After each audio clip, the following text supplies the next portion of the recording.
എല്ലാവർക്കും സുഖമല്ലേ? നാം ഈ ദിവസം എന്താ ഉണ്ടാക്കാൻ നോക്കാം. വീട്ടിലെ സാധാ ഉണ്ടാക്കുക ബിരിയാണിയാം.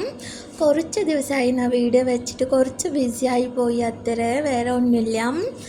ഇപ്പോൾ നമ്മൾ എങ്ങനെ ബിരിയാണി ഉണ്ടാക്കാൻ നോക്കാവേ. ഫസ്റ്റ് ഒരു പാത്രം വെക്കാം. പാത്രം ഒന്ന് ചൂടാവട്ടെ. അത് കഴിഞ്ഞിട്ട് എണ്ണ വെക്കാം. എണ്ണ ചൂടാന ശേഷം നാമ വെക്കുക ബിരിയാണി സ്പൈസസ്, പട്ട, ഗ്രാമ്പ്, ഏലക്ക, അങ്ങനെ ഏതോ വെക്കാം. വെച്ചിട്ട് ഉള്ളി വെച്ചിട്ട് ഇഞ്ചി വെളുത്തുള്ളി പേസ്റ്റ് വെച്ചിട്ട് നല്ല ഫ്രൈ ആക്കുക ശേഷം മുളക് പൊടി വെച്ചു. മുളക് പൊടി വെച്ചിട്ട് നല്ല ഫ്രൈ ആന ശേഷം മല്ലിച്ചപ്പ്, പുതിന അത് വെക്കുക. അത് ഫ്രൈ ആവട്ടെ. അത് ഫ്രൈ ആവുന്ന ശേഷം നമ്മൾ മോര് ആഡ് ചെയ്യുക. മോരോ തൈരോ ഏത് വേണോ അത് വെക്കുക. വെച്ചിട്ട് നല്ല ഫ്രൈ ആയിട്ട് അപ്പോൾ അത്യാവശ്യം 1 കിലോ തക്കാളി എടുത്തു. 1 കിലോ തക്കാളി ആഡ് ചെയ്തിട്ട് അത് നല്ല വേവട്ടെ. നല്ല വെന്ത ശേഷം നമ്മൾ ഇപ്പോൾ വിത്ത് സ്കിന്ന് ചിക്കൻ എടുത്തിട്ടുണ്ട്. വിത്ത് സ്കിന്ന് ചിക്കൻ നമ്മൾ ആഡ് ചെയ്യുക. ഇതിൽ ആഡ് ചെയ്തിട്ട് ആ ചിക്കനിൻ്റെ വെള്ളം വരില്ലേ, അതെല്ലാം വന്നിട്ട് നന്നായിട്ടത് വേവണം.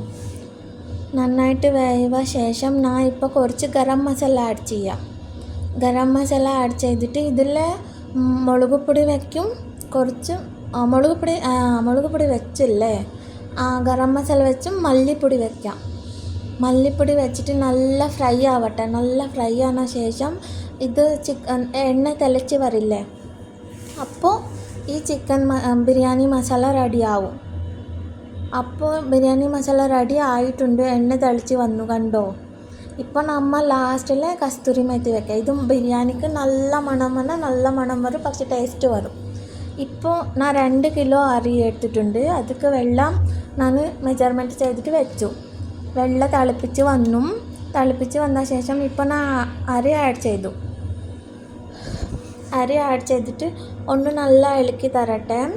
ഇളക്കി തന്നിട്ട് നമ്മൾ ഇത് ഒന്ന് വെള്ളമെല്ലാം കുറവില്ലേ, കുറച്ച് കമ്മിയാവില്ലേ, അപ്പം നമ്മൾ എന്താ ചെയ്യുക, ഒരു പ്ലേറ്റ് വെച്ചിട്ട് 15-20 നിമിഷം സ്ലോ വെച്ചിട്ട് വേവിക്കുക.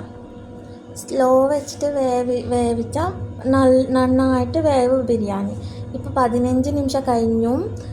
ബിരിയാണി റെഡി ആയിട്ടുണ്ട്, കണ്ടോ? അപ്പോൾ ഈ ദിവസം ഇത്ര എല്ലാവരും ഒന്ന് സബ്സ്ക്രൈബ് ചെയ്യും. അപ്പോൾ വേറെ വീഡിയോയിൽ കാണാം. ബൈ.